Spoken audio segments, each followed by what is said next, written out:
והתחלנו.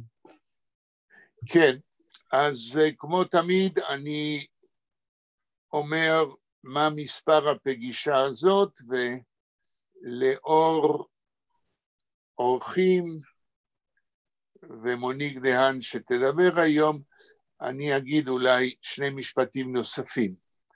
אנחנו מקיימים את הפגישות האלה, שאנחנו קוראים להם באנגלית Learn Yiddish and Yiddish Literature Online, מאז סוף מאי 2020, פעמיים בשבוע, כל פעם 1.5 שעות,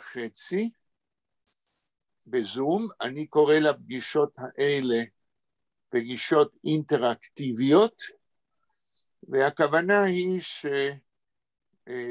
שאפשר לנהל דיאלוג תוך כדי ההרצאות והדיונים, כל אחד יכול לשאול והוא יקבל תשובות, במידה ואנחנו יודעים לענות. היום זוהי הפגישה מספר 128, ומכיוון שאנחנו כבר יותר משנה וחצי בקצב כזה, אבל היום זו פגישה מיוחדת, כי אני הזמנתי את דוקטור מוניק דהן לדבר על הספר שלה שהופיע לפני שבועיים, משהו כזה, לא יותר, הספר שלה על קצטניק.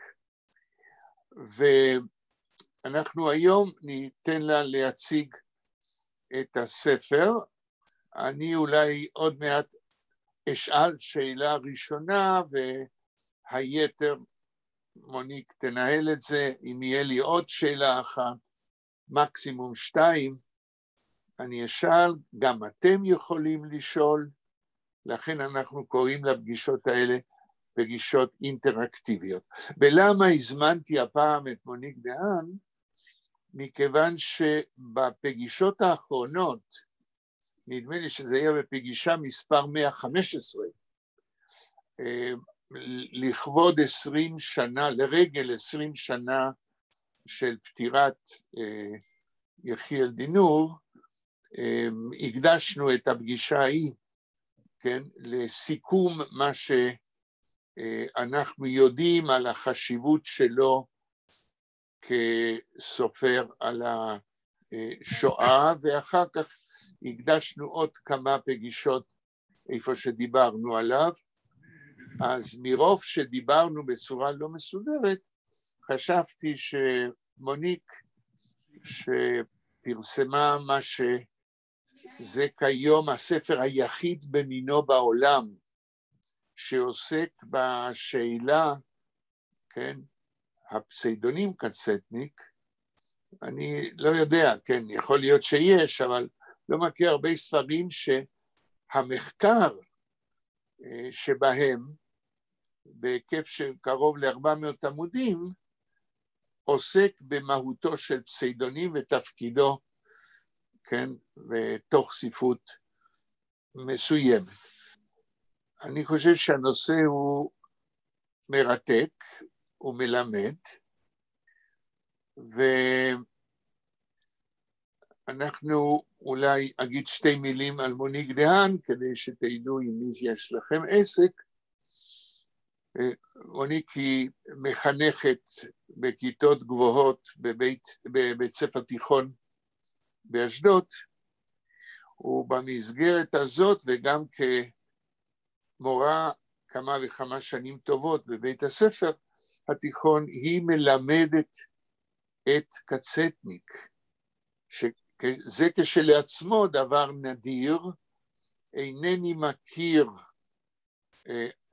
הרבה בתי ספר תיכון שמלמדים את כתבי קצטניק, ואם יש כאלה כיום, אינני מכיר מורים שיודעים מה הם מלמדים.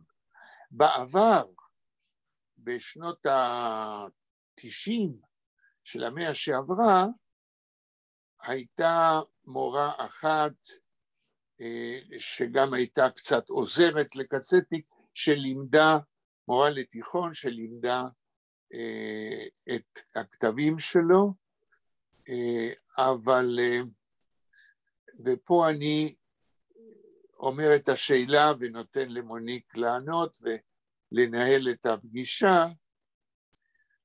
אני תוהה, ואני שואל את מוניק, אני תוהה, תקופת השואה וכל מה שקרה בה,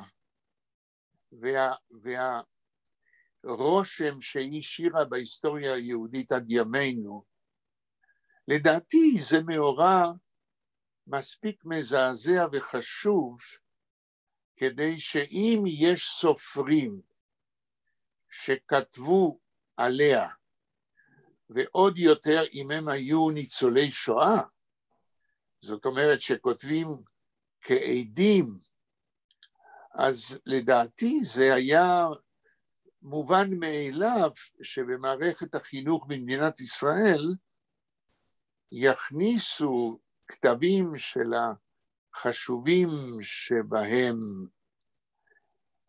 עד כמה שאני יודע, ואני שואל את מונית, נדמה לי במערכת החינוך בתוכנית הלימודים. סליחה? מי זה? זה בסדר, אני השתקתי. נדמה לי שבמערכת החינוך במדינת ישראל, בתוכנית הלימודים, אין מקום רציני להוראת כתבים של ניצולי שואה וסופרים חשובים, והשאלה שלי למוניק דהן היא, קודם כל, איך היא הגיעה לכתוב דוקטורט על הפסיידונים קצטניק, ושנית, מה היא חושבת על החשיבות ללמד בתיכון סופרים שכתבו על השואה והיו שם. בבקשה, מוניק. טוב, אז ערב טוב לכולם. פרופסור, תודה רבה על ההזמנה. עכשיו אני ככה צופה בכם ורואה את ורד קופל, שהייתה מורה שלי ליידיש באוניברסיטה. את הפטור שלי עשיתי אצלך, אז זכות גדולה לשבת ולראות אתכם פה. טוב, אז אני אתחיל ככה. הספר שלי באמת ראה אור לפני שבועיים, ספר שעבדתי עליו כמה וכמה שנים, ספר שהוא המשך של כתיבת הדוקטורט. למה בחרתי בנושא הזה ואיך הגעתי בכלל לכתוב על נושא של פסיידונים ואיך הגעתי לקצטניק, זה סיפור מאוד מעניין. לפני כמה שנים טובות התחלתי ללמוד לתואר שני באוניברסיטת בר אילן, במחלקה לספרות השוואתית, וכשחשבתי לכתוב עבודת גמר, את התזה שלי, התבקשתי לכתוב במסגרת ספרות השוואתית על שני סופרים. היה לי ברור שאני כותבת על רומן גרי, סופר שכתב בפסיידונים, סופר צרפתי, ועל קצטניק, ומאוד מעניין לראות את ההשוואה ואת בעצם אנלוגיה בין שני הסופרים האלו, שהמכנה המשותף שלהם מלבד השימוש שלהם בפסיידונים, הקשר שלהם לשואה. אמנם רומן גרי כתב בספרים שלו על השואה, אבל לא בצורה בולטת ורחבה, כפי שכתב קצטניק. מישהו מכיר את רומן גרי, את אמיל אז'אר? יודעים כמה פסיידונים יש לרומן גרי? רומן גרי אני כן מכיר. כן. לפי המפתח שלי את יכולה לתאר למה. כן. אז הוא השתמש... רגע, הוא היה דובר יידיש? זו שאלה טובה, כי הוא מגיע מרוסיה, והוא הגיע לצרפת ב-1928, כשהוא בן 14. זה מאוד מעניין עם השאלה הזאת שלא כל כך עסקתי בה, וצריך באמת לבדוק את העניין הזה אם הוא אכן דיבר יידיש. אני הגעתי בעצם לכתיבה על קצטניק בעקבות ההשוואה הזו בין רומן גרי, אמיל אז'אר, שהיו לו מספר שמות שהשם האמיתי שלו רומן קצ'ב, אחר כך הוא שינה את זה לרומן גרי, אנחנו מכירים אותו בשם רומן גרי, אבל קצב מלשון קצב, משפחה שלו, המקצוע היו קצבים, הוא השתמש בשמות כמו פוסקו סיניבלדי וסטן בוגד וכתב מספר יצירות וכל יצירה תחת שם אחר. את הפסדונים העיקרי שאנחנו מכירים של רומן גרי זה אמיל אז'אר, שהוא כתב 4 ספרים, ובמקביל לכתיבה בשם בדוי הוא כותב גם בשם האמיתי שלו, וזה מאוד מעניין. אני אוכל לקבל שיתוף מסך בבקשה, אפרים? נתנאל. כן, כן, אני אבדוק, אני חושב שאני יכול לעשות את זה. רגע, לא. יש?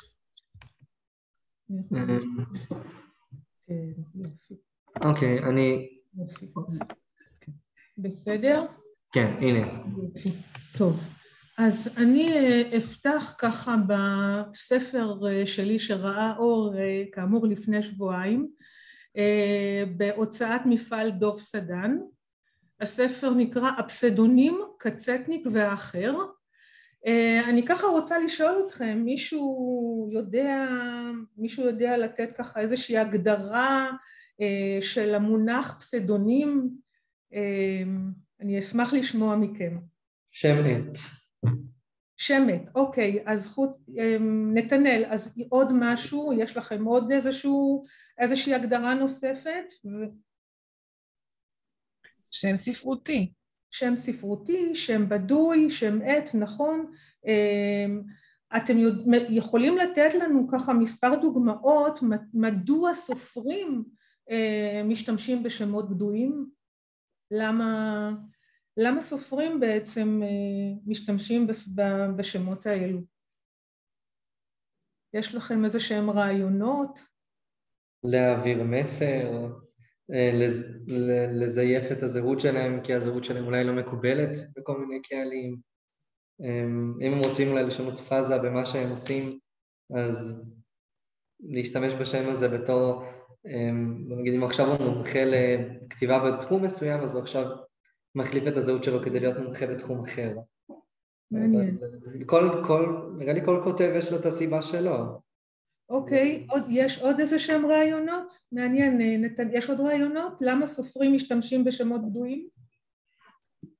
קצת להרחיב את מה שנתנאל אמר, כן.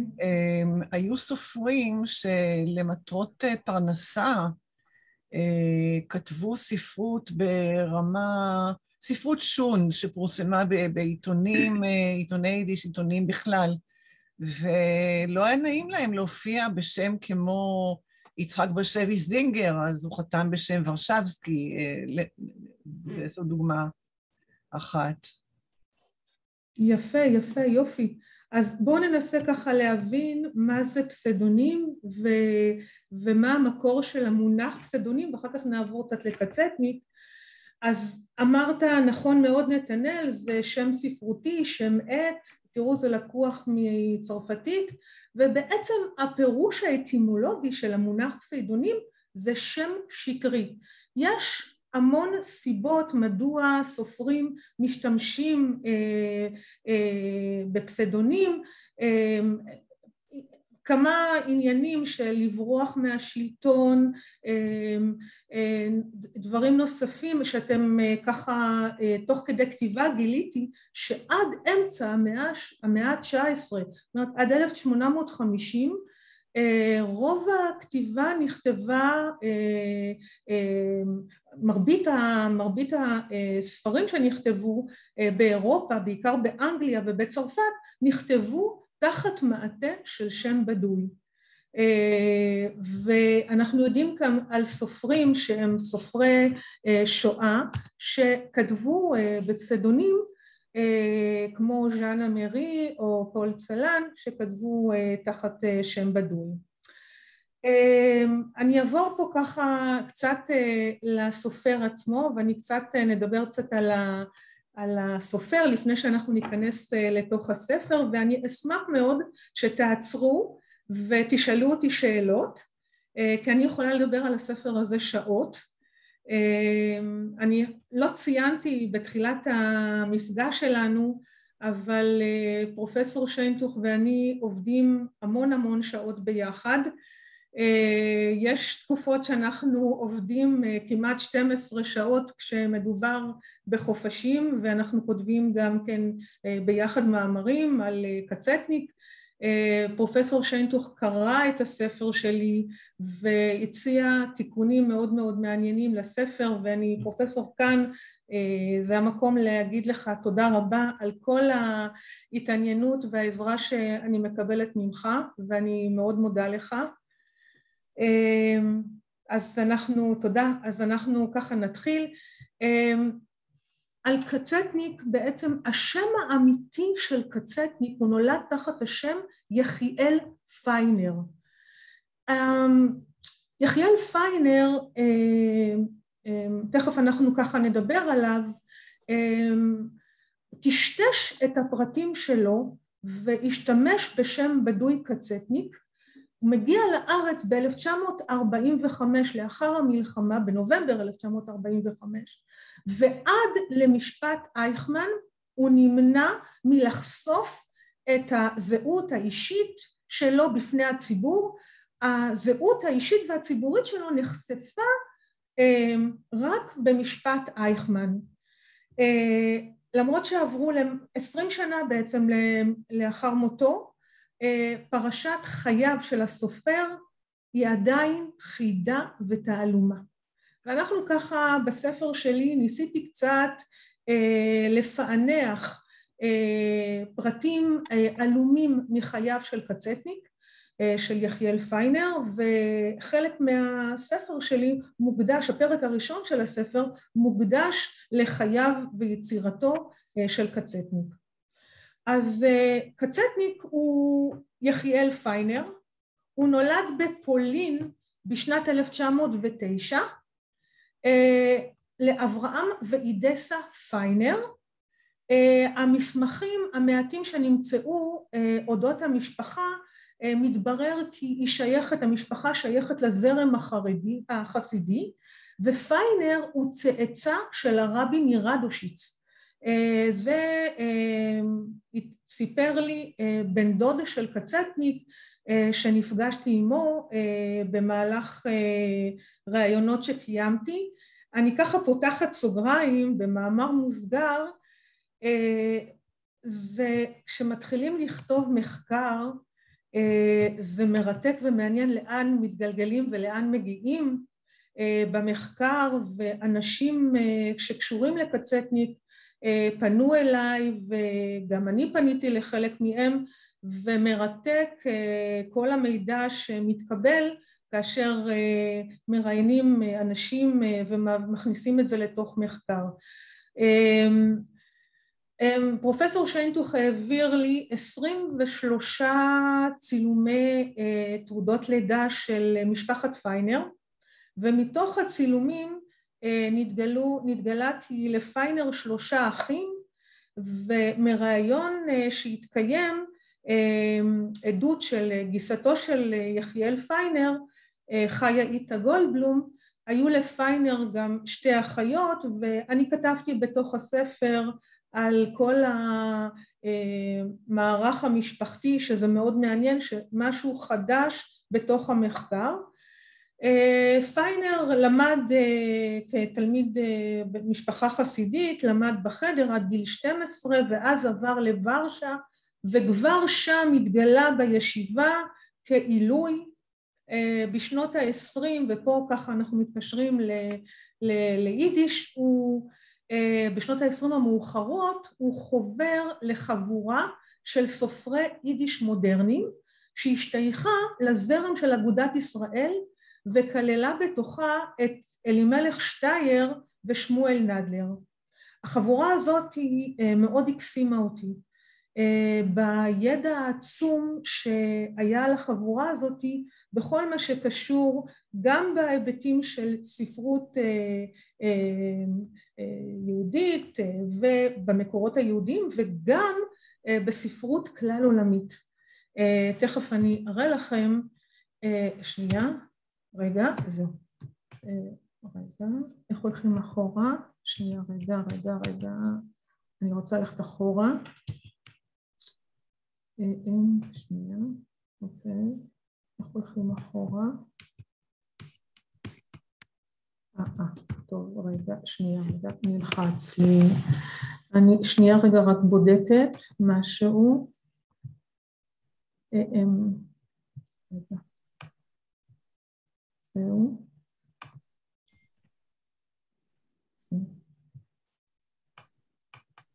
הנה.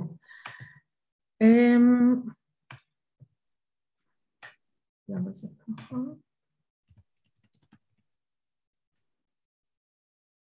זהו. אז אותה חבורה שאליה משתייך פיינר, חבורה מאוד רצינית שעסקה, שכל אחד בנוסף לידיעות התורניות שלו כתלמיד ישיבה, הוא גילה בקיאות בתחום דעת נוספת מהתרבות העולמית. למשל, הם כתבו בטריולטים, הם כתבו סונטות, כתבו מאמרים פובליציסטיים בנוסף לשירה דתית ביידיש. בספר שלי התייחסתי לספר השירים שכתב יחיאל פיינר בהיותו בן 22. אני מניחה, אני שמעתי מפרופסור שעסקתם בספר השירים בצבי ונצוויינציק, כן? שמעתם על הספר? אתם מכירים את הספר צבי ונצוויינציק?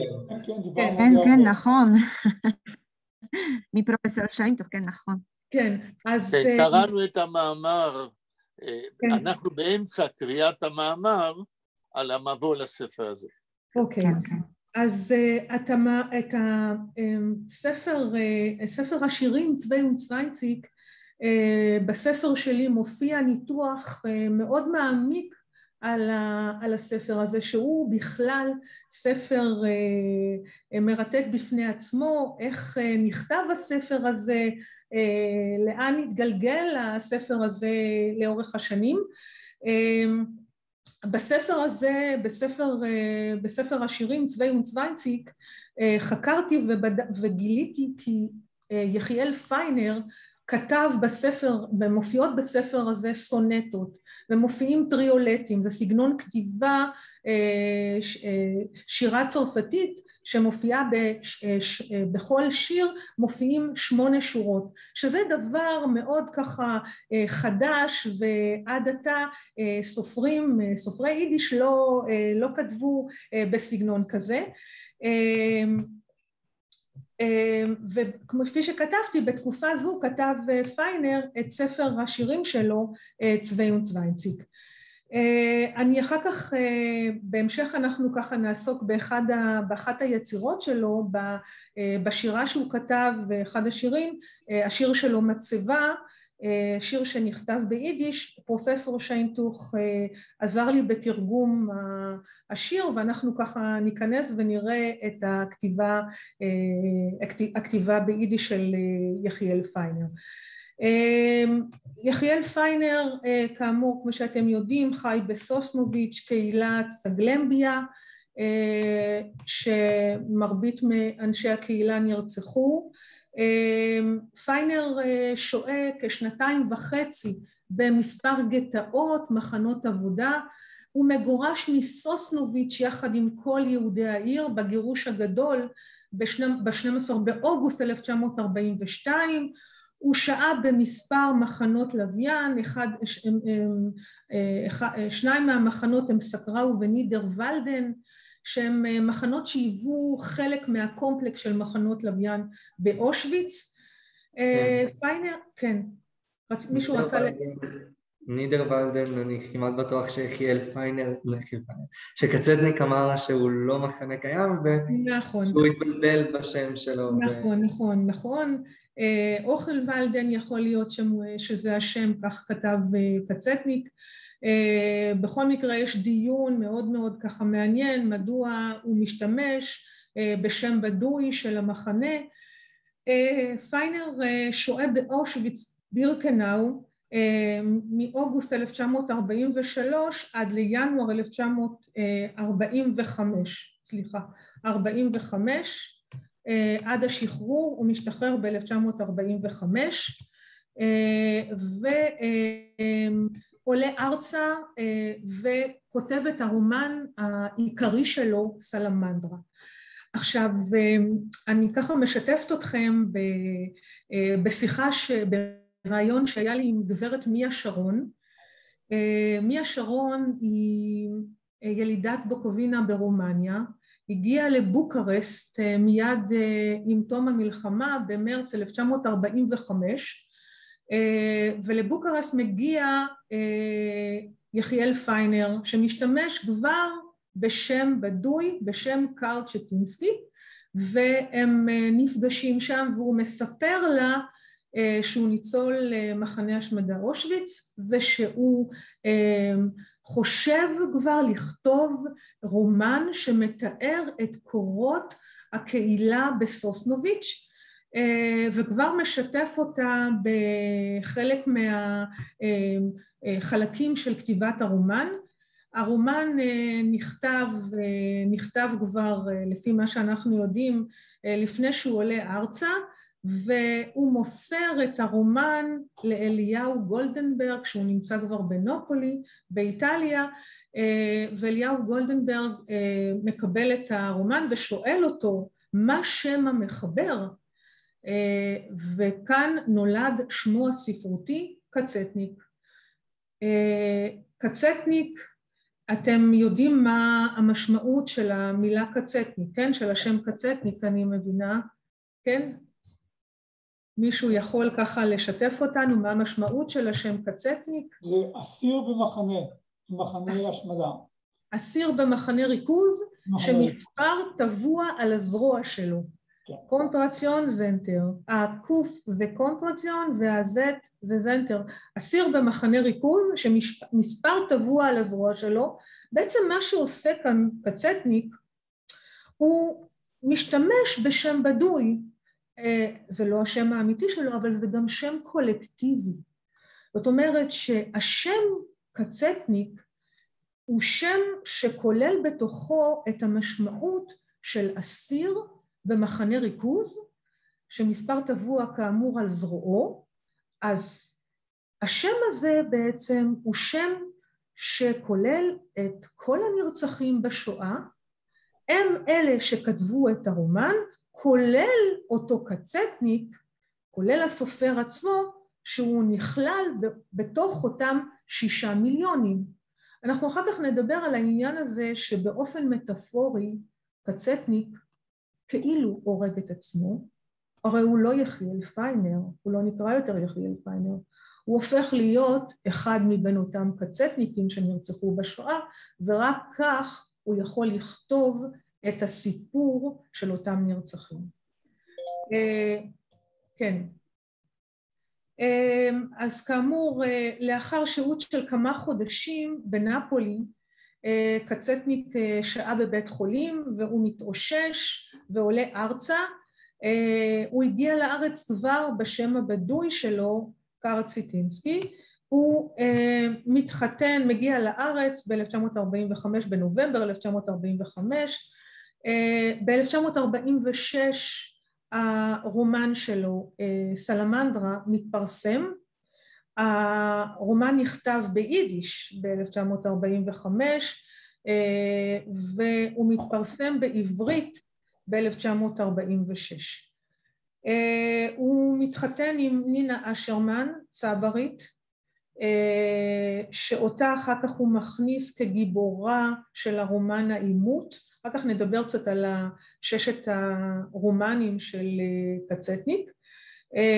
היא בת של פרופסור אשרמן, וגם העניין פה ברומן האימות, שהוא אחר כך כותב יחידה אחת מבין אותם 6 רומנים על המעבר מהשואה לארץ ישראל. יופי. אז כאמור, קצטניק במהלך כל התקופה שהוא מגיע לארץ, מ-1945 עד 1961, אף אחד לא יודע מיהו הסופר שמסתתר, מי זה בעצם הסופר הממשי שמסתתר מאחורי השם קצטניק. הוא נמנע באופן ברור ביותר, מפורש גם, לא להיפגש עם קרוביו ומכריו אותם הכיר מלפני המלחמה.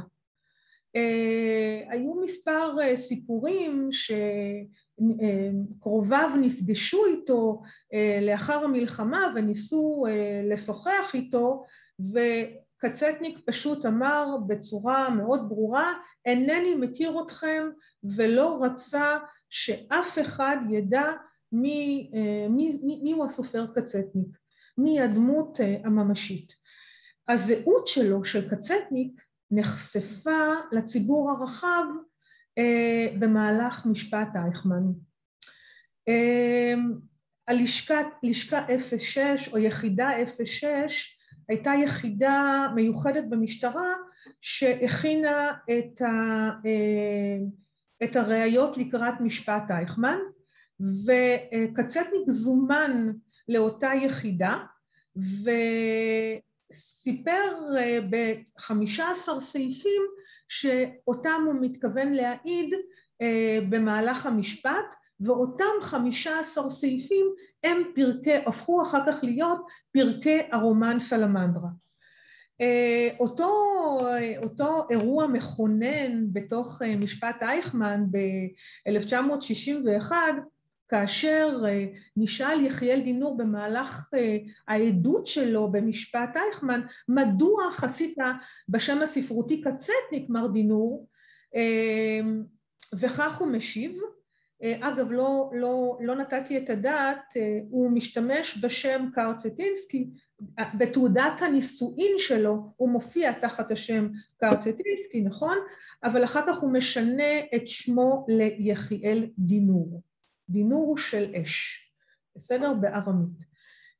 ובמהלך המשפט הוא נשאל מדוע חסית בשם הספרותי קצטניק, ואני מצטטת מתוך המשפט.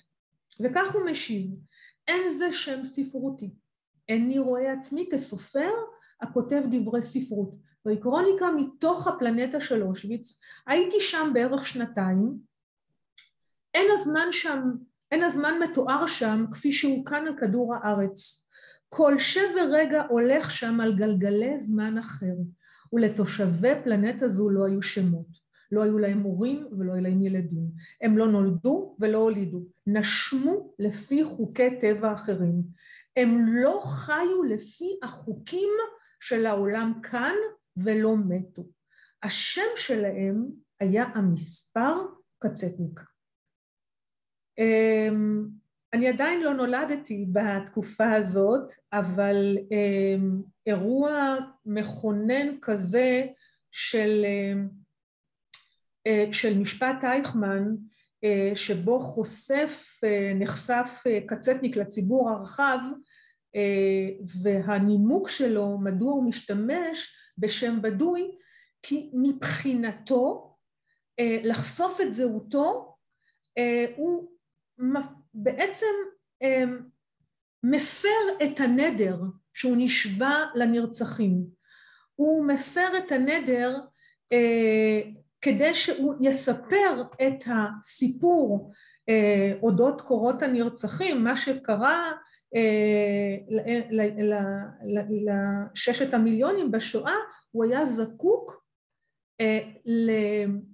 להתרחק מהזהות שלו כדי שהוא יוכל לספר. זאת אומרת, ריחוק מהזהות האישית שלו זה מה שאפשר לו לתאר ולספר את הזוועות.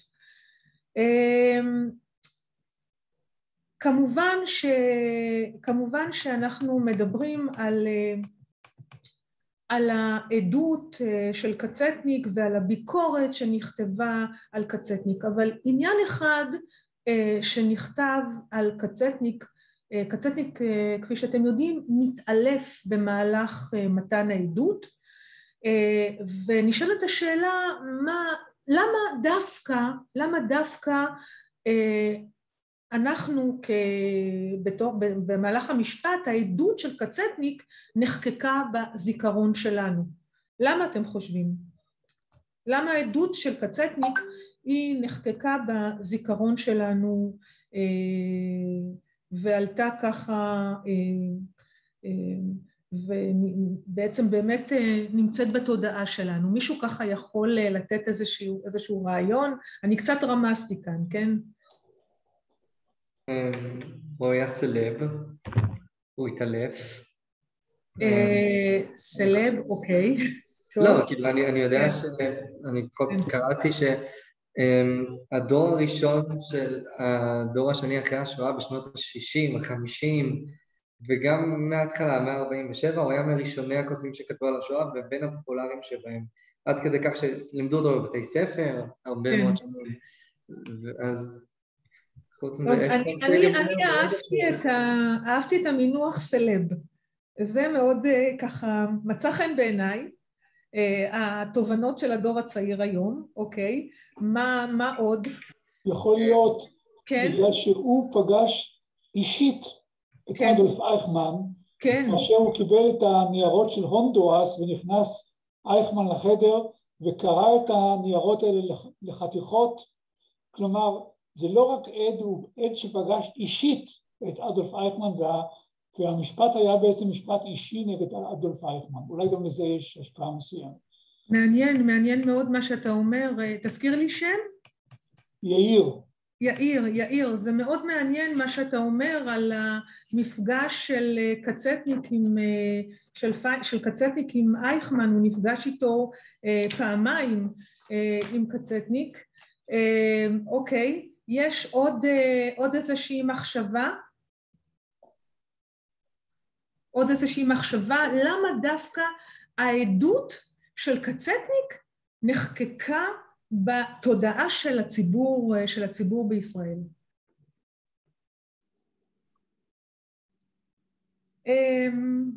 טוב, יש עוד מישהו ככה, איזושהי מחשבה ככה? חושבת, אם אני יכולה להגיד, כן, שהוא היה פה לכל אלה שלא יכלו לדבר.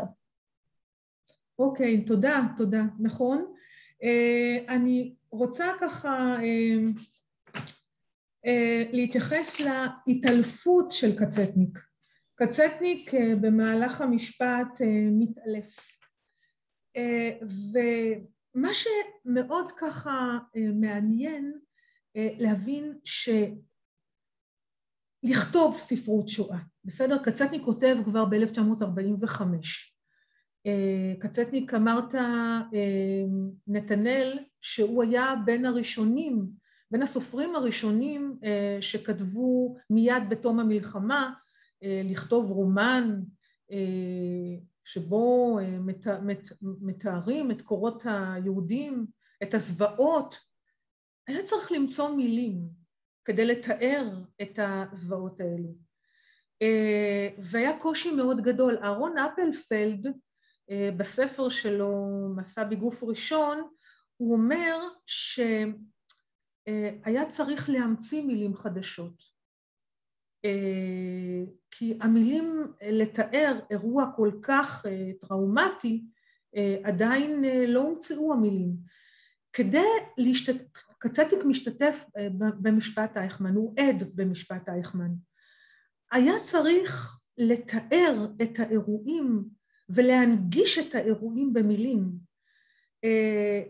והעדות של קצטניק, שאנחנו נקרא לה עדות לכאורה, שהיא עדות שעדות שהיעדר המילה, כי המילים לא הספיקו כדי לתאר את מה שאירע שם, את הזוועות.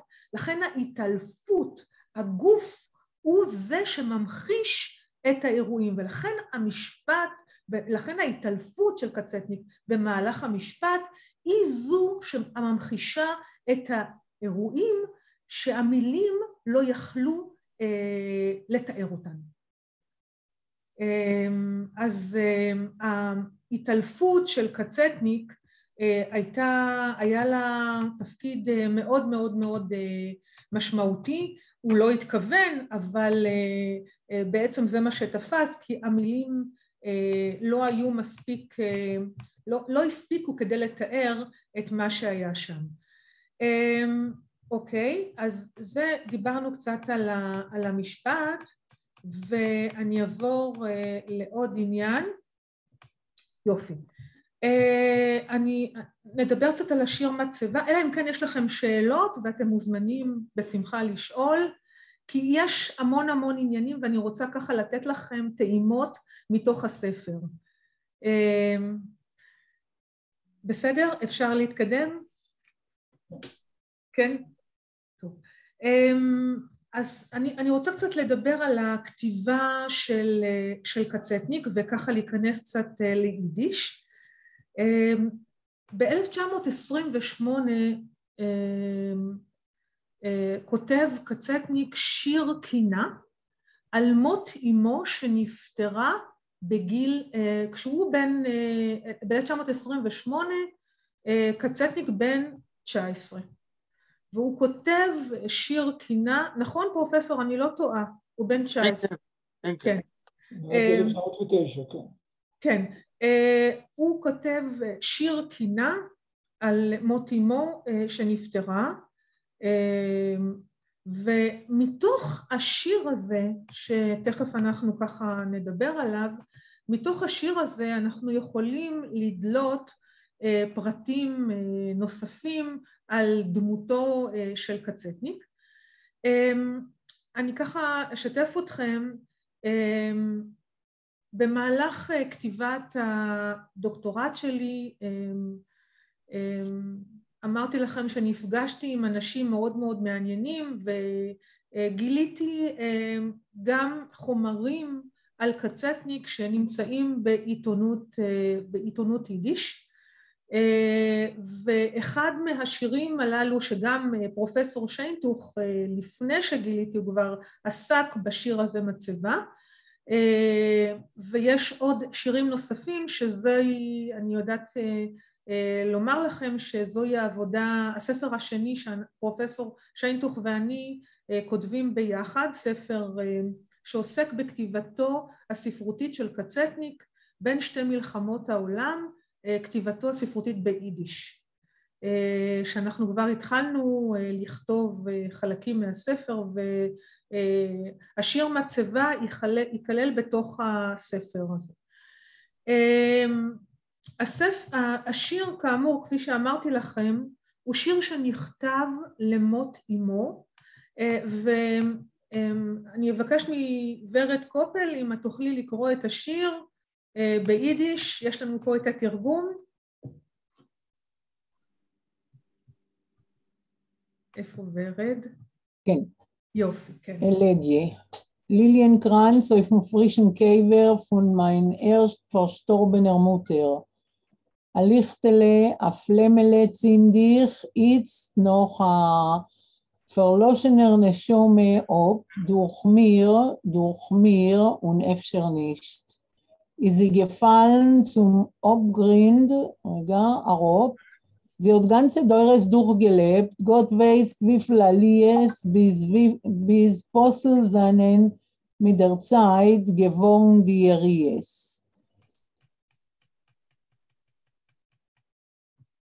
Und, מה כתוב פה? לא ברור. unspoilt. זה וו יוד, אוקיי. Spoiled der Parmet in der Erde, doch ganz die Oisies seinen, und wenn es fällt in Nacht sich bekleidet und Stern nehmen scheinen, dann einzig weiß die Äußerlach, Arois von Käfer kriechen, tanzen auf die Besäulem großen, wie von Skeletten strichen. או זה בלונג'ן, זה suchen in בין השמושס דיקן אוויר, bis jedes Ort zurückgefunden hat, sein Begleiter, sein Chaver. Dann rehen sie in Wörter sich in Schures wie Verzeiten, funkeln in der schwarzen Nacht wie Jahrzeitlicht von weiter. תודה רבה, ורד, תודה. אנחנו נקרא את השיר גם בעברית, כדי שקצת, או שזה מיותר פה וכולם מבינים את מה שורד קראה. עדיף את התרגום בעברית גם. עדיף את התרגום. כן, אז בואו ניקח ככה, מי יש לנו פה? יש לנו, ג'ודי נמצאת פה?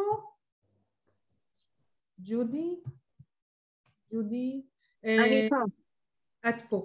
איפה, ג'ודי? אפשר שתקראי את הקטע, את התרגום בעברית? זה בסדר? לא, זה מאוד קטן לי, קשה לי. אוקיי. מישהו מתנדב לקרוא? אוקיי, אני אקרא גם בעברית. תודה רבה, כן. זר פרחים של ליליות על הקבר של אמי שנפטרה זה עתה, נר קטן להבונת קטנה, מדליק אני עכשיו לזכר נשמה שקבתה, באמצעותי ואולי לא, אז היא נפלה אל התהום מטה. היא חיה לאורך דורות שלמים, אלוהים יודע כמה עליות בסוגריים לתורה, עד אשר עם חלוף הזמן נעשו פסולות היריות בסוגריים של ספר התורה. ונרכב הקלף באדמה, ואף על פי כן שלמות האותיות הינן, כאשר השדה בלילה מתלבש וכאשר כוכבים מתחילים לזהור, אז האותיות של יריות ספר התורה זוחלות מתוך הקבר, האותיות רוקדות על עשבי בתי הקברות, כמו מתוך מתאר שלדים. אוי, הן טועות מחפשות באוויר הדק שבין הארבעים, עד אשר כל אות מוצאת את המלווה שלה, את החבר שלה, אז מסתדרות הן בטורים של מילים, בשורות כמו בעבר, הן מנצנצות בלילה השחור, כנרות נשמה נראים מרחוק. תודה רבה, ורד, תודה. שימו לב, את השיר הזה כותב יחיאל פיינר כשהוא בן 19.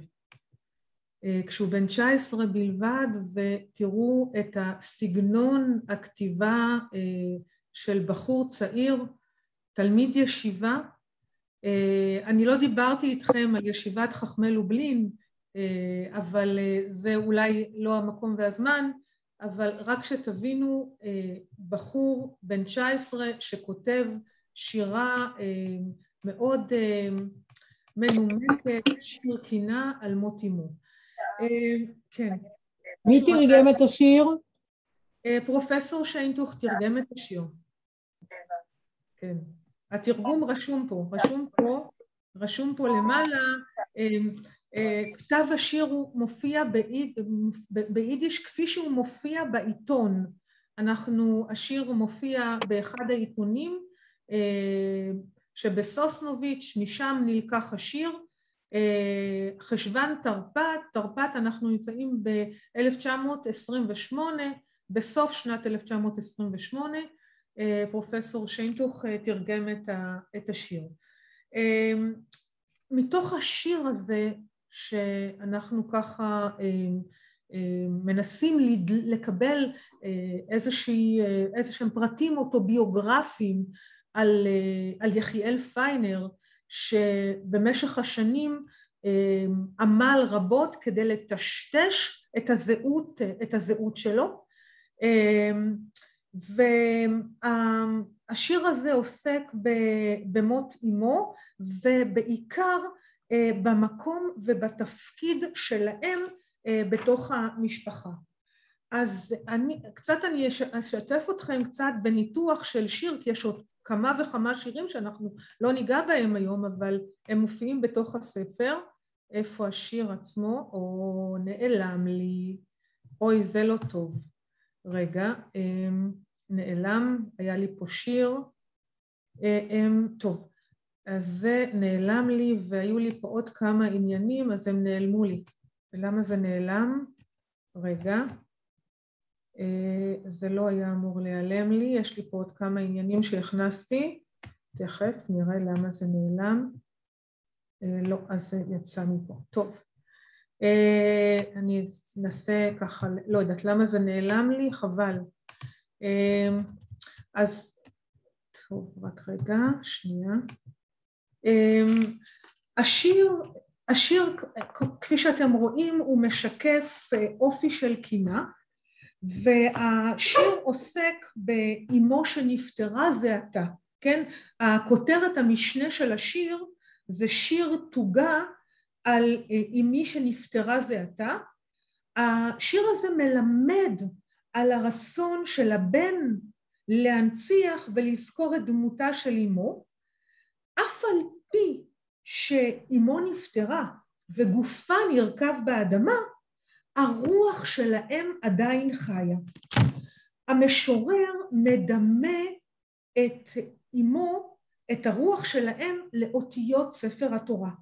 והוא כותב, ובכל זאת שלמות הן האותיות. כלומר, המוטיב שבולט בשיר זה האותיות. האותיות לא ניזוקו. הן מבקשות להסתדר בסדר הישן.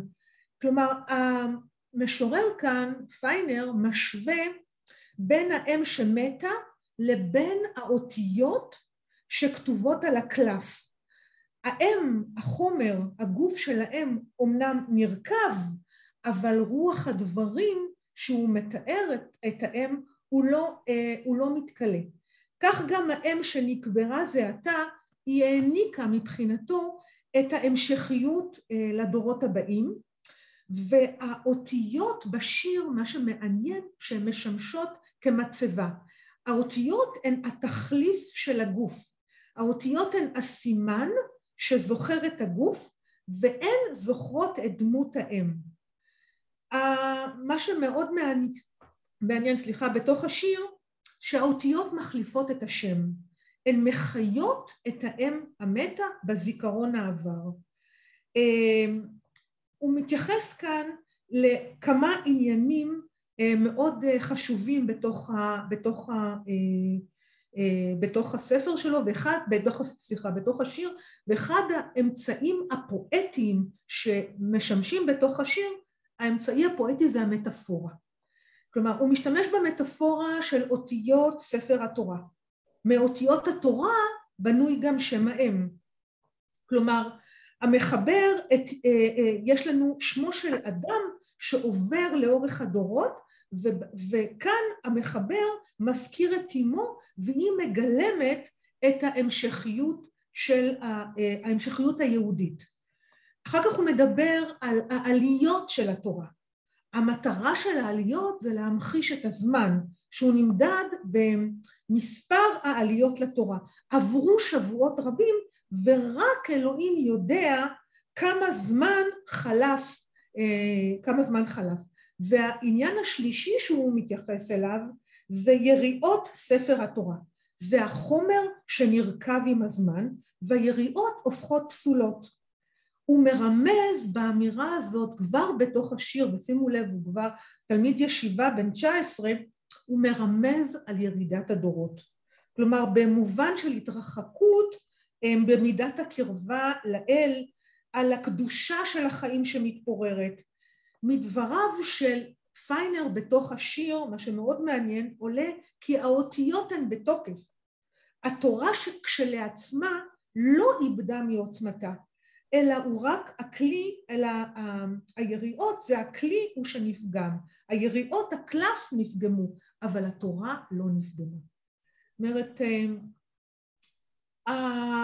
פיינר הוא משתמש בכתבי הקודש בתוך השיר הזה, שמהווים מבחינתו חלק אינטגרלי מקדושת האדם.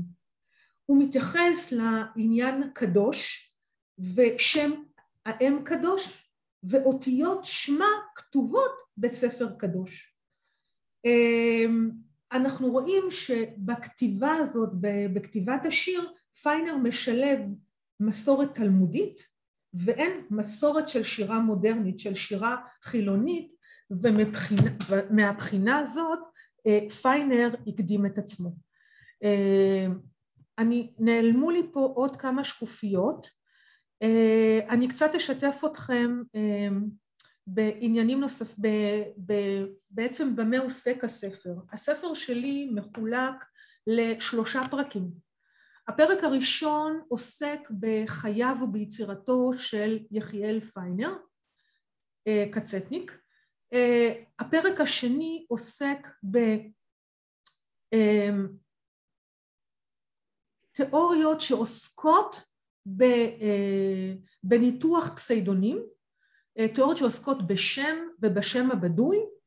התייחסתי גם בהיבטים של ביהדות ובספרות העולם, והפרק השלישי, שזה הפרק המהותי של העבודה שלי, זה פיתחתי גישה חדשה לניתוח פסיידונים. הגישה הזאת משלבת בתוכה 3 תיאוריות, חקר המיתוס, חקר מושג האחר וחקר הריטואל. 3 תיאוריות אלו ניתחתי את הרומן המרכזי סלמנדרה. אז אני אתן ככה כמה דוגמאות, ואני אחר כך אתן את זכות הדיבור לפרופסור שיינטוך, ובסוף הספר מופיע מפתח שמות ועניינים. אני צילמתי את מפתח השמות ועניינים. אם אתם תרצו שנייה להמתין, אני אעלה כמה קבצים, בסדר? וכדי שהם יופיעו לכם לפחות את מפתח השמות ועניינים, כדי שאתם תוכלו להבין כמה מפתח השמות והעניינים הוא הופך להיות חלק אינטגרלי מהספר, הוא מאפשר להשקיף על הספר ולהבין תוך כדי ניתוח השמות והעניינים את הספר. אז אם תוכלו בבקשה שנייה, אני אוכל להעלות את זה. רגע שנייה.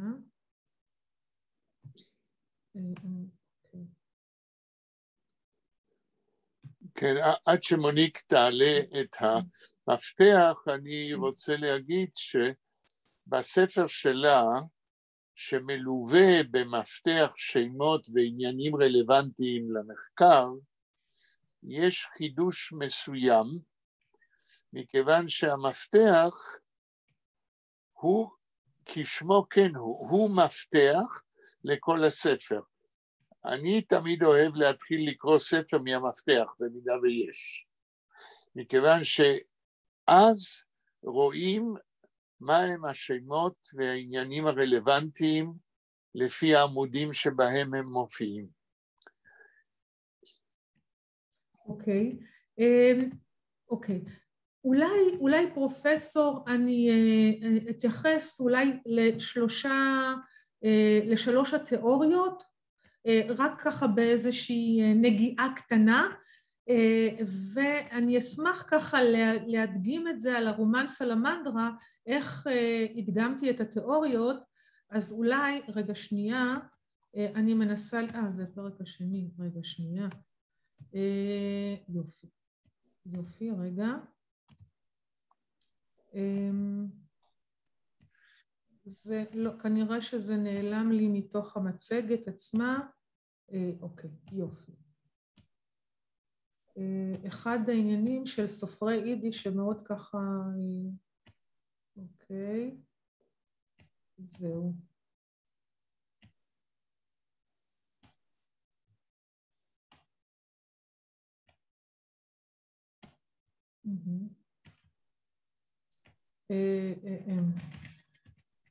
טוב, רגע, אני אעשה סטופ שייר, ואני אעשה עכשיו שייר מחדש. זה, אוקיי, טוב. אני ככה משתפת אתכם בחלק מהספר שלי, עוסק במיתוסים. מיתוס הוא בעצם סיפור על, סיפור שמכונן את הזהות שלנו. כל חברה נזקקת לסיפורים כדי לספר את הסיפור שלה. ובתוך העניין של המיתוס יש מה שנקרא מיתופואזיס. מיתופואזיס זה מיתוסים חדשים, כלומר זה תהליך של יצירת המיתוס, זה אחד מהתיאוריות, אני אולי אגע רק בתיאוריה הזאת כי היא מאוד מאוד מעניינת, שההנחה היא שבמהלך הקריאה של הקורא בכל טקסט ספרותי נוצר מיתוס חדש.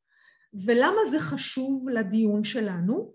כי הבנת תהליך התהוות המיתוסים ביצירה ספרותית ובכלל ברומן סלמנדרה, רומן שמעמיד מציאות ספרותית המנסה להתקרב ולו במקצת לתיאור תקף ולא סובייקטיבי בלבד של חוויית היהודים אסירי הנאצים בשואה.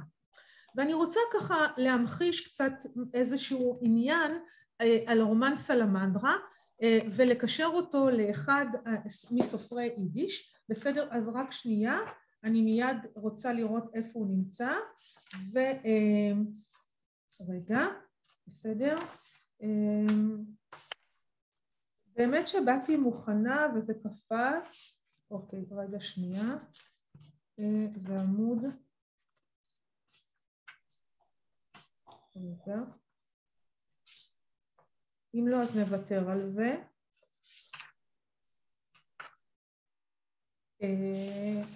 עוד שנייה, אם לא אז נוותר. אתם יודעים מה? אני צריכה לראות את זה במפתח שמות ועניינים, ואז אני אדע באיזה עמוד. אתם מבינים איזה יופי? רגע.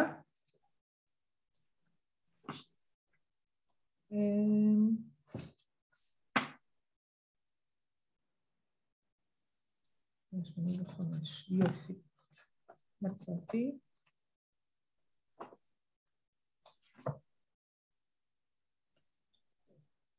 יופי, מצאתי. אני בעמוד 185, יופי.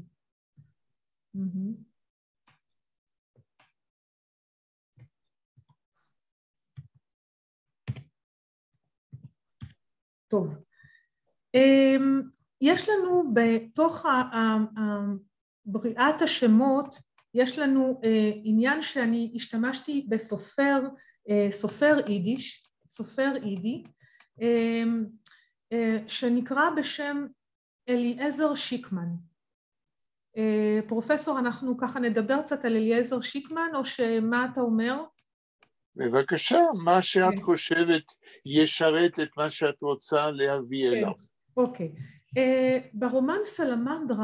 ברומן סלמנדרה מופיע אחד הסופרים שלא נתנו לו ביטוי בספרות בכלל, בשם אליעזר שיקמן. ואנחנו, אותו סופר משורר בשם אליעזר שיקמן, משותק, היה משותק, וקצטניק נותן מקום לאותו משורר שפרטיו לא מופיעים, נכון, הם לא מופיעים אצלנו פרופסור, אלא מופיעים באיזה מאסף ספרותי, ששם אנחנו מקבלים פרטים חדשים על אותו אליעזר שיקמן. ואני ככה בתוך הספר, בתוך הרומן סלמנדרה, מתארת את דמותו של אליעזר שיקמן, את הגוף המשותק של אליעזר שיקמן, שמתעורר באמצעות הסיפור, באמצעות המיתוס. הוא מחיה את אותו אליעזר שיקמן, ובעצם אני מתייחסת פה לגורלו של אליעזר שיקמן, אינו מוזכר בשום מקום אחר זולת הרומן סלמנדרה. אליעזר שיקמן... בלקסיקון של ספרות יידיש. כן, בדיוק. השם לא מופיע. נכון, לא מופיע בלקסיקון ספרות יידיש המודרני, ועקבותיו בספרות תולדות יידיש בפולין הצעירה היו הולכים לאיבוד אילולא היה צץ המאסף הספרותי בשם יונג זגלמביה, שהופיע במכירה פומבית, ושם מופיע אותו אליעזר שיקמן, מה שמעניין שברומן סלמנדרה שוקע תיאור אחרון של גורל אליעזר שיקמן תחת שלטון הנאצים, משורר צעיר נכה, חלק מחבורת משוררים צעירים בפולין, בין שתי מלחמות העולם. בשנת 1936 התאגדו בסוסנוביץ' כקבוצת משוררים צעירים תחת השם יונג זנגלמביה, תוך כדי ששמרו על קשר עם המכון המדעי היהודי בווילנה, וכינו עצמם בשם המזכיר קבוצת סופרים צעירים בווילנה, שהתאגדו באותה תקופה תחת השם יונג וילנה, שבין אחדים מחבריה הצעירים היו שניים מגדולי סופרי יידיש במחצית השנייה של המאה ה-20, חיים גרדה ואברהם סוצקבר. היה לי מאוד חשוב ככה עניין של אליעזר שיקמן, אותו משורר, זה היה באמת גילוי וחידוש מאוד מרתק לנתח את הדמות שלו באחד מהתיאוריות. אני לא אכנס יותר מדי לתיאוריות כי זה באמת יהיה ארוך מדי, ואני רוצה לעבור למפתח שמות ועניינים, בסדר? ולתת לכם דוגמה אחת מתוך מפתח השמות, בסדר? זה צריך להיות עמוד 356, כן, אוקיי.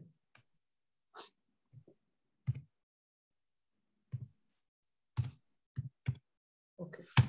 תראו, זה המפתח שמות ועניינים. אני בכוונה ככה לוקחת אתכם לערך של קצטניק. שימו לב כמה ערכים יש לשם קצטניק.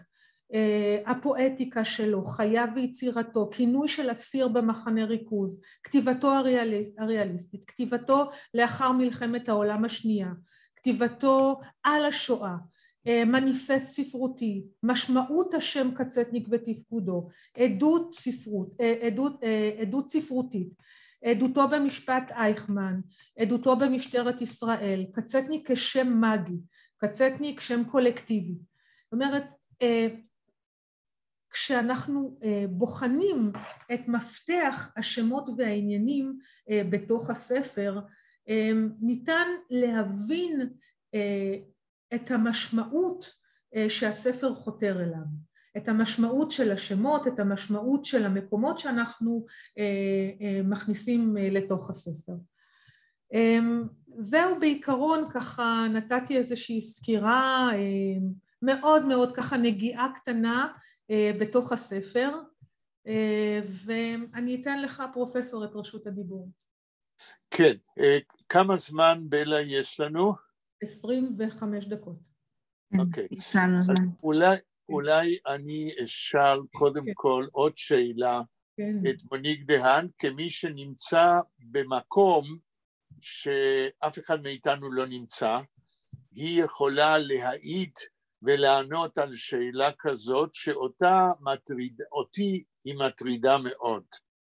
תראו, כאשר אנחנו מדברים על מערכת חינוך כוללת במדינת ישראל, אז אנחנו יודעים שיש בית ספר יסודי, יש תיכון, יש סמינרים למורים, יש אוניברסיטאות. אני מניח שכולם יסכימו שהאידיאל התרבותי של כל מי שעוסק בחינוך זה שתהיה איזושהי זרימה מתחומי המחקר אל ההוראה, אל בתי הספר.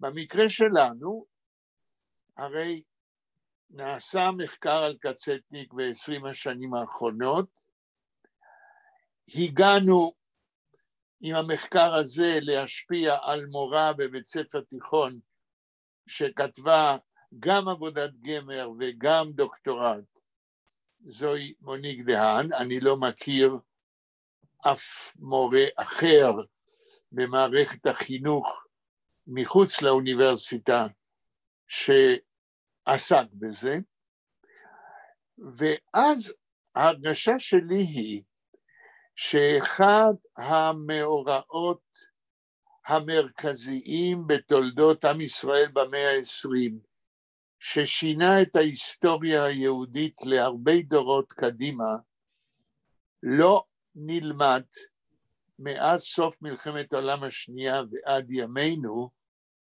בכל מערכת החינוך, ובעיקר, זאת אומרת, לא באוניברסיטה, כמה שזה יכול להיראות פרדוקסלי, או לא נלמד כראוי, לא בתיכון, כן? ואז ההרגשה היא מאוד מאוד לא נוחה. וזה מקרה פרטי מתוך שאלה עוד יותר גדולה, כן?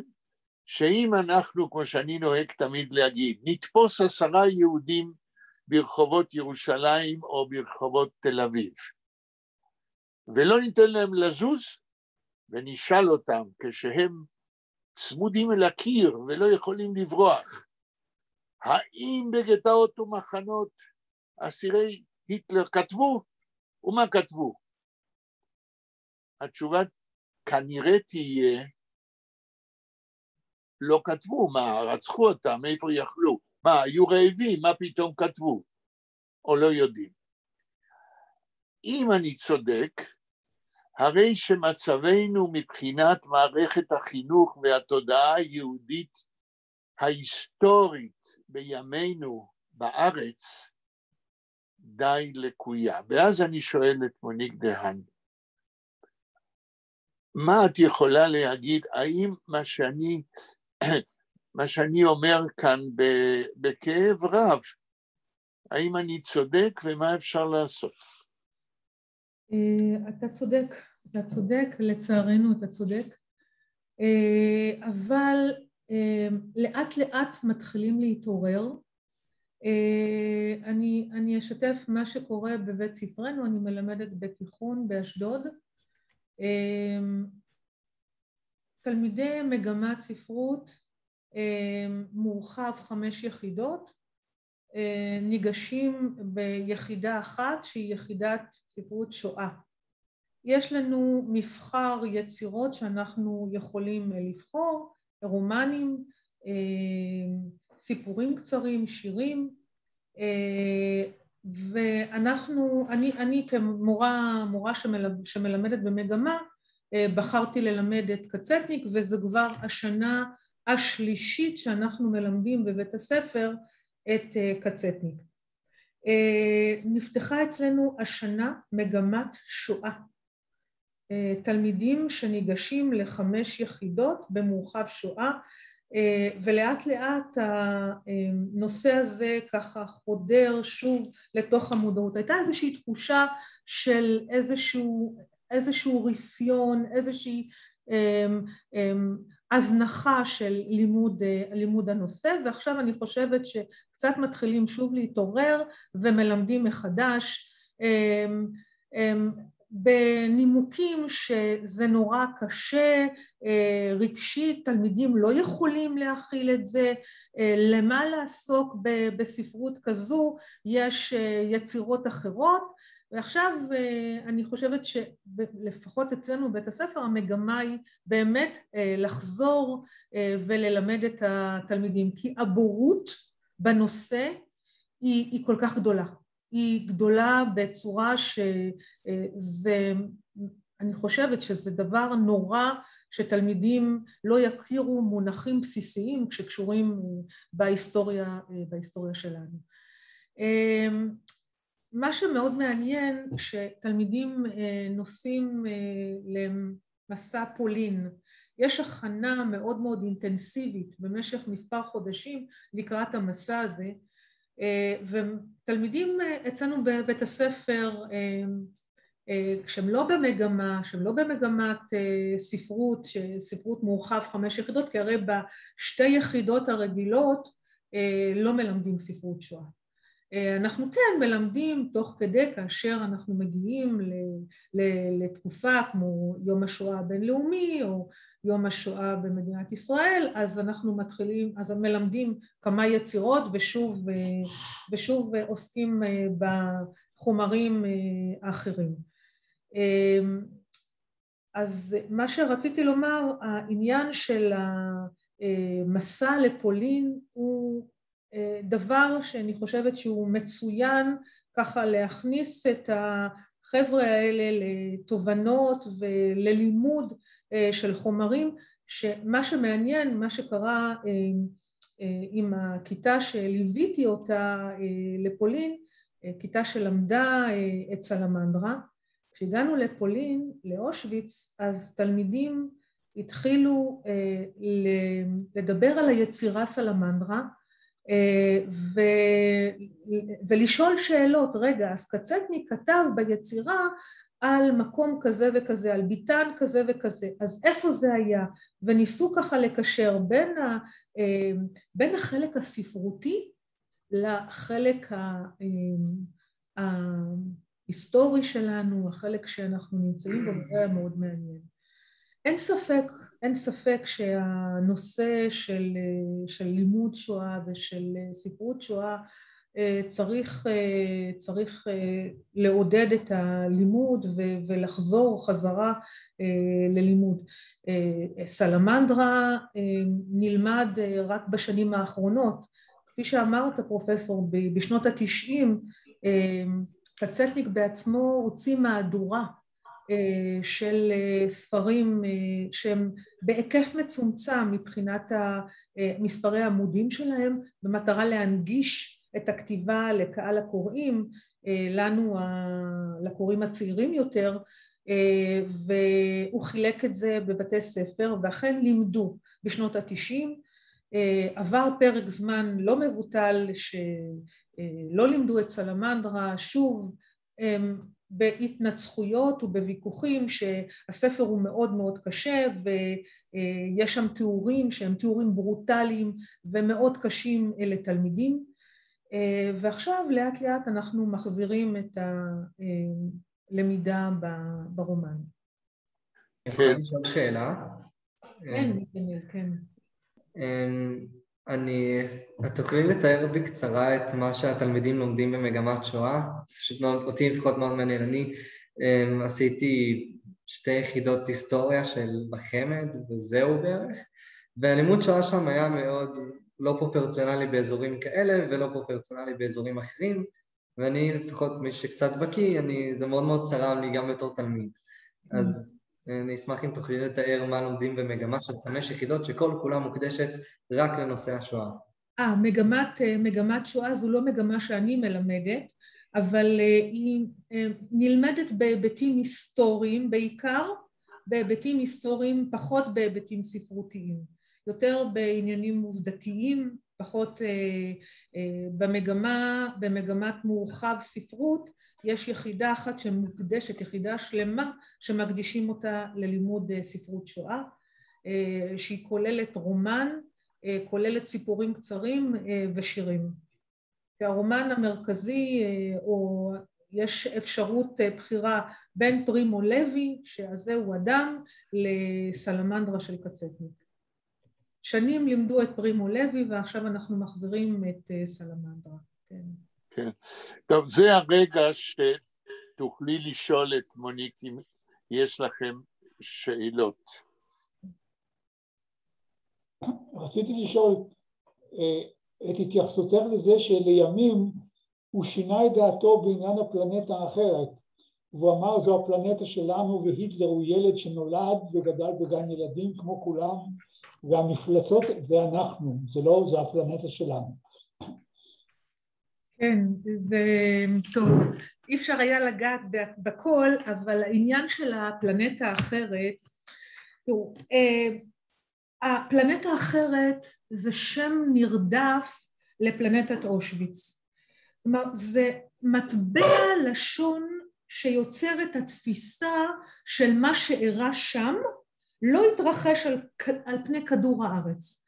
כלומר, מה שקצטניק מכוון, שהאירועים שם אינם עולים על הדעת על פי אמות החוקים של כאן, ולכן מבחינתו של קצטניק, כשהוא אומר פלנטה אחרת, זאת אומרת, המונח הזה זה מונח שבא לומר שהם לא ייתכן שהם בוצעו על ידי בני אנוש.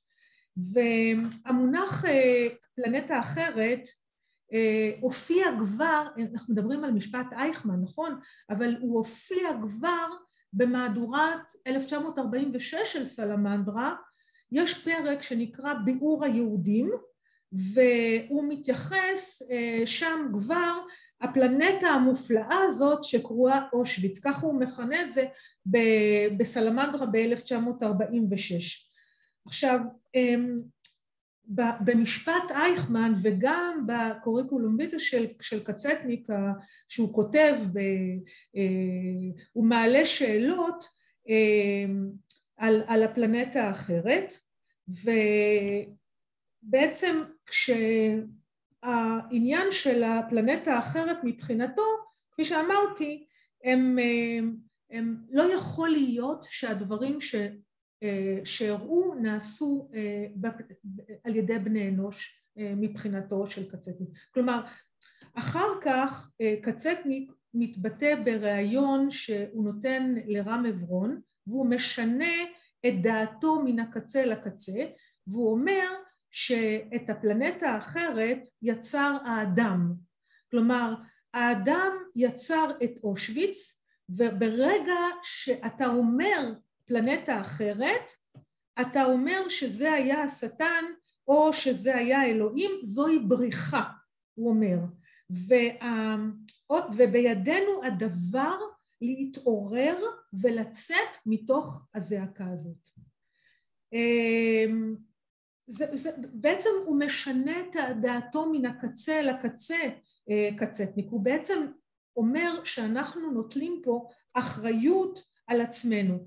כי המילה אושוויץ, אם אנחנו משתמשים במילה אחרת, אנחנו בעצם מסירים מעלינו את האחריות. הוא אומר, לא השטן יצר את אושוויץ, אלא אני ואתה, כשם שלא השטן יצר את הפטריה, כי אם הפטריה הכוונה לאטום, כי אם אני ואתה האדם. כלומר, כולנו בראנו את אושוויץ, ולכן אנחנו אשמים באותה מידה. זה בעצם השינוי שמדבר עליו קצטניק בהמשך. כן. כן. בדקות שנותרו, אם יש עוד שאלות, זה הזמן. יש שאלות, אבל זה באנגלית, למשל... תשאלי באנגלית. טוב, תודה. Will be more easy, more quickly. As always, when we talk about the Kazetnik, we have, first of all, thank you very much for your lecture, for your presentation. I appreciate a lot and I know more, but thanks also to our professor Shento, he gave me this all information from beginning. And then I was looking for in the Polish information, Polish newspaper, Polish internet about the Kazetnik. For me, it was very important to see how it is about him in Poland. First of all, I will, if not our Yiddish lecture, I will not have any information because we don't have so much information. We have just simple information, Wikipedia, and no more like to looking. Even to find the books, I was really, his books, I was really, few months, I was looking for the antiquariat on the auction, of book auction, was very difficult. It's any new publicity. So for us in Poland, the Jewish, if we want to know something more about the Kazetnik, only the Israeli information books and all this, what you are doing, we can only know more about the Kazetnik. But my question is, what about the Arendt? Because I already asked the Professor Shento when we talk about the Kazetnik, but how is your opinion? Because what I found in our information in Poland, there was information that Arendt, the historian, this lady Arendt, she was completely not agree with the Kazetnik and how he was behave in the Mishpat Eichmann. She was completely confused and she was criticize him. So what do you think about this? על חנה ארנדט את מדברת? כן, על חנה ארנדט היא שואלת. כן. טוב, זו שאלה לא פשוטה, חנה ארנדט בעצם מתייחסת בספר שלה על הבנאליות של הרוע במשפט אייכמן, והיא מציגה את המשטר הטוטליטרי, המשטר, מתייחסת במשפט אייכמן על השאלה, על המקום של אייכמן בתוך המשפט ועל ההתנהלות של המשטר הנאצי. זו שאלה די שנורא קשה להסכים איתה, גם עם ארנדט, כי בעצם מה שארנדט אומרת, ארנדט מתייחסת למשטר לגרמניה, ומה שהיא טוענת שאצל הגרמנים הסדר הוא הדבר הכי חשוב, והגרמנים נהגו על פי אותם אמות תפיסה של המשטר. זאת אומרת שהם, הנאצים בעצם היו כפופים להוראות שניתנו להם מגבוה, ואי אפשר להאשים אותם. הרי מה רוצים מהם? הם קיבלו הוראות והם צריכים לבצע את ההוראות האלו. זוהי תפיסה של ארנדט, אני חושבת שהיא תפיסה שבורחת מאחריות. בורחת מאחריות. דרך אגב, היום במקרה לימדתי בשיעור, לימדתי שיר של ברטולט ברכט, שנקרא גנרל הטנק שלך. והשיר מדבר על, זה בעצם סאטירה, ביקורת על מלחמות ועל האחריות שאנחנו צריכים לקחת על עצמנו ולהפעיל שיקול דעת. הרי ברטולט ברכט היה משורר ומחזאי גרמני, והוא דיבר על המשטר הטוטליטרי שמכוון לעבר הסדר, וסדר צריך לעשות ולהתנהל לפי ההוראות של המשטר. אבל זה לא נכון, הביקורת של ברכט, של ברטולט ברכט. הביקורת היא אנחנו כבני אדם, כיצורים תבונתיים, צריכים להפעיל שיקול דעת, וזה, אנחנו האדם החושב. בסופו של דבר, בסיכום שהוא מדבר, הוא מדבר על אנחנו כיצור תבונתי חושב, ולנו יש את היכולת, גם אם ניתנו לנו הוראות, וההוראות הן, נכון שיש פה קונפליקט מאוד מאוד גדול, אבל אנחנו צריכים גם להפעיל שיקול דעת, ולדעת איך אנחנו נוהגים ופועלים, בעיקר כשמדובר בחיי אדם. ארנדט נותנת פה פרשנות, שהיא פרשנות לדעתי מסוכנת. כן. אוקיי. כמה זמן נשאר לנו? קצת. 4 דקות. 4 דקות. עוד שאלות? לי יש שאלה אפילו די קצרה, אפילו 2. מה את חושב, אני לפחות ממה שאני ראיתי עד עכשיו במחקרים וגם בציבור הכללי, רוב הציבור שם את אור הזרקורים דווקא על הספר סלמנדרה, ואני לא יודע למה, לא על הספר הצופן, שלדעתי וגם לפי מה שיחיאל דינור בעצמו אמר, בספר הזה הייתי הכי קצתניק, אז לאו דווקא על הספר הזה. מה את חושבת על זה? והשאלה השנייה שלי היא... בוא נענה לשאלה הראשונה. עוד שאלה אחת. נענה על השאלה הראשונה.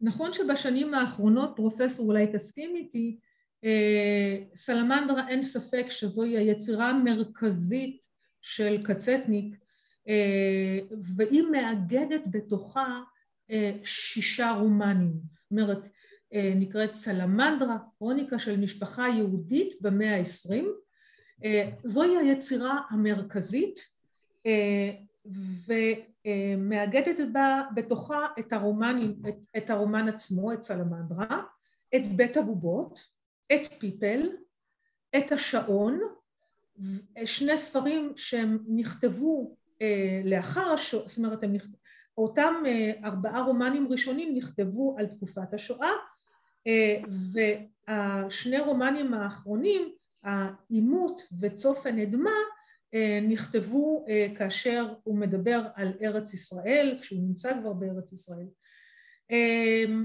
הדמויות שמופיעות בסלמנדרה מופיעות בכל אחד מבין אותם 6 רומנים שהם כלולים בתוך הסדרה. הספר האחרון של קצטניק ראה אור ב-1987, צופן אדמה, אדמה אלוהה דמאיר ענני. אמירת לחש של רבי מאיר בעל הנס, אותו סיפור עם אחותה של ברוריה שניצלה, והתייחסתי גם בספר בהקבלה לבית הבובות, דניאלה, אחותו של ארי פרלשניק, שיש שם הקבלה. הספר הזה, צופן אדמה, כולל בתוכו הקלטות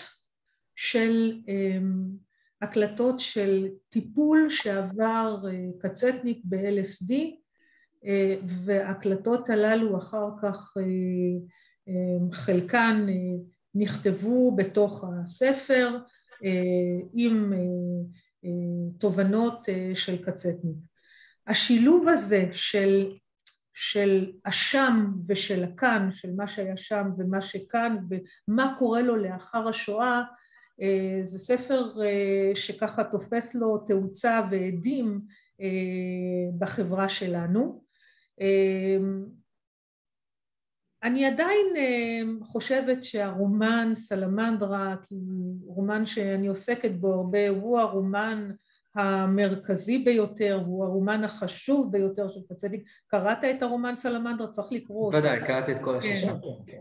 את כל 6, וואו, אתה תלמיד מצטיין, תלמיד חרוץ, נתנאל.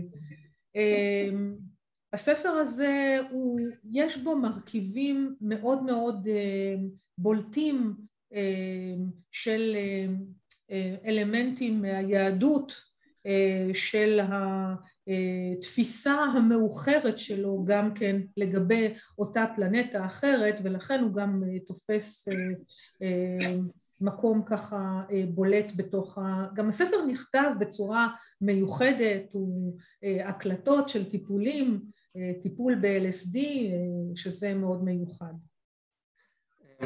וזה מוביל אותי קצת לשאלה השנייה שגם היא נוגעת בצופן. כן. אני גם רואה שהמון משתמשים בדברים שכתובים בצופן כמעין עדות של קצטניק עצמו בין אל החיים שלו, בין אל אירועים שקרו לו או על אירועים שקרו בכלל. אני לא יודע כמה אפשר להסתמך על זה, כלומר, כשיש ביקורת היסטורית על קצטניק היא כידוע לך די רחבה, ועל דברים שכאלה בכלל. עכשיו, אני חושב שדווקא בספר הצופן, בגלל שאנחנו לא, אני לא יודע, את חקרת את זה, אולי את יודעת יותר ממני, אבל למיטב ידיעתי, אף אחד לא יודע מה הלך באמת בתוך הטיפולים האלה שקצטניק עבר, כלומר, בהחלט יכול להיות שכל מה שהוא כתב לגבי ההקלטות, זה לא באמת מה שהוא עבר, אלא זה יותר טקסט שהוא כתב כדי להעביר מסר מסוים, לכן לדעתי גם הוא אמר שזה... אני אתן תשובה קצרה, ואני מקווה שהתשובה תהיה קולעת. אין לי ספק שאדם שחווה אירועים כל כך מטלטלים ונכח באירועים האלו, יש לו את היכולת לכתוב על אירועים כאלה. זאת אומרת, אלה הם אירועים שכתובים בתוך הספר, לא יכול להיות שאירועים כאלה הומצאו על ידו, אלא אלה הם אירועים שהוא בעצמו חווה אותם והוא מספר אותם. מה עוד שחלק מהטיעונים או מהכתבים שכתובים בצופן אדמה מופיעים כבר בסלמנדרה. יש שם תיאורים על אותו רב משילב שהוא מתאר אותו ביצירות, אז הוא חוזר גם, כלומר, יש הרבה טיעונים שכתובים בתוך צופן אדמה שמופיעים ביצירות האחרות. ההקלטות עצמן, קצטניק קיבל את ההקלטות. אנחנו במחקר לא יודעים, לא קיבלנו את ההקלטות עצמן כדי להשתמש בהקלטות, אבל הכתיבה של קצטניק, האירועים שקצטניק מספר, אין ספק שאירועים כאלה, שאדם שחווה אירועים כל כך מטלטלים ונמצא שם, הוא משתף בכתיבה שלו את אותם אירועים. ככה אני חושבת. טוב, אני אמשיך להציג ספק. לפני שאנחנו מסיימים, אני רוצה לסכם ולהגיד ככה.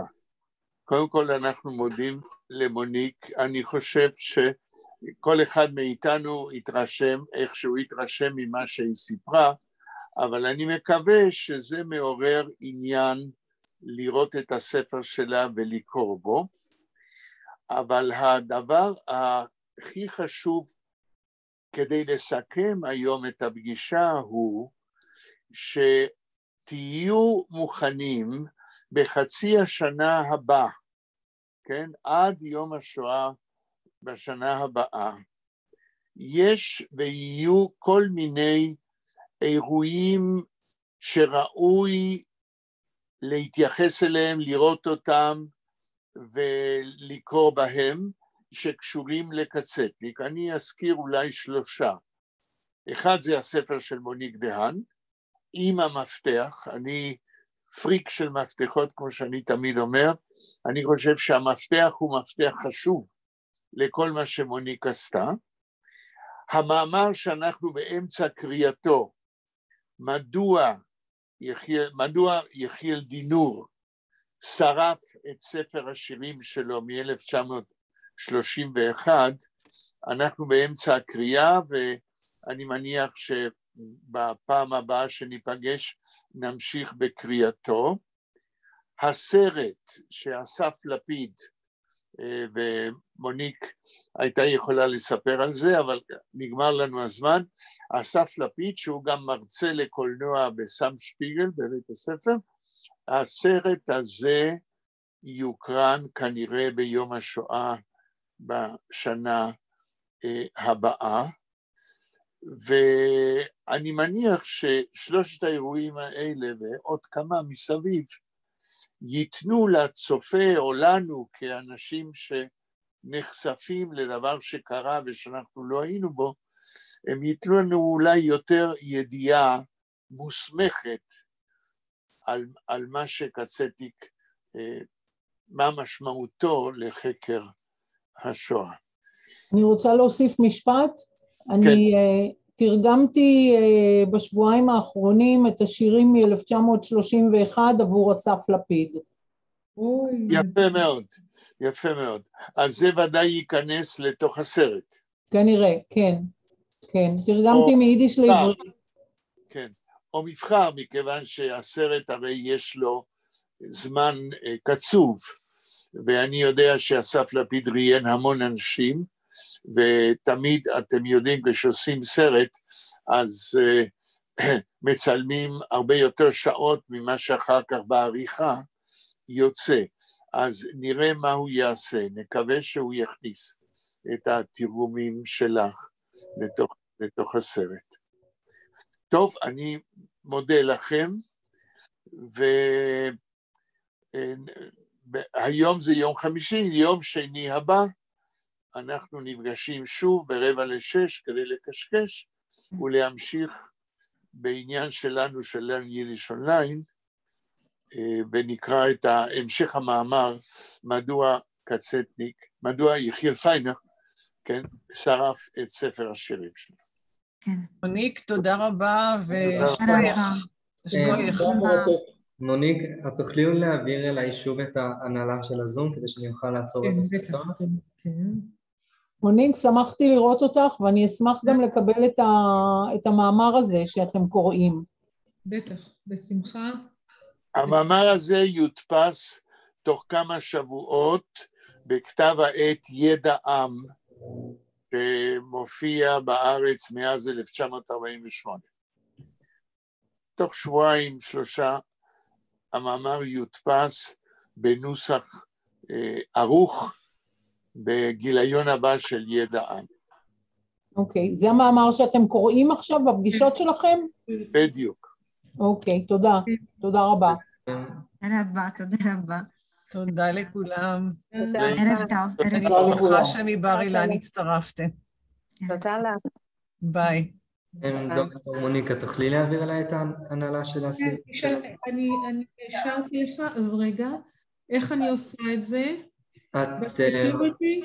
את עם העכבר שלך צריכה להיות על החלון שלי, ואז את לוחצת על 3 הנקודות שנמצאות בפינה, ואז make a host. רגע.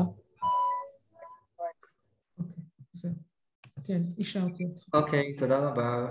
ויש לי בקשה. תסגרו את ההקלטה, כן? כן, בגלל זה.